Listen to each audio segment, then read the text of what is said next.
So how do you get good interviews? You build your questions from people's answers, verbatim.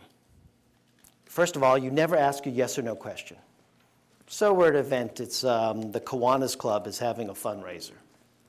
Can you describe what's going on? That's what I'd ask the person. Tell me about this thing. Not, do you like coming here? Because, we're cutting out our questions, aren't we? Most of the time, we're just using the answers. So if I ask you a yes or no question, I got nothing.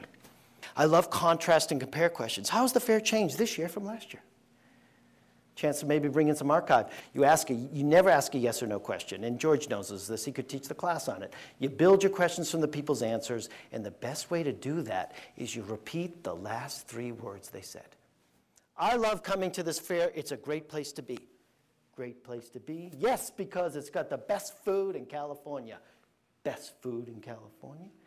It works. You just repeat the last 3 words. Now, why do I like that? I like that because they lead me to a new place. I'm not directing them or leading them. Don't you hate the food at festivals? Doesn't it suck?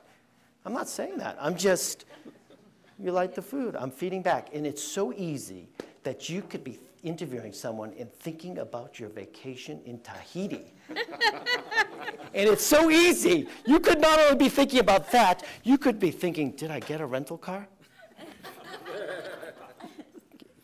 So you got 12 questions. I'm not saying don't go through the 12 questions, but start building from their answers. And if there's some new subject, build on it. You'll go back to the shop. You may have a better angle than your competitor.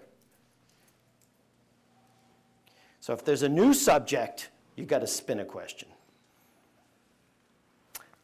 The last question I always ask everybody is there anything I haven't asked that you want to share with me?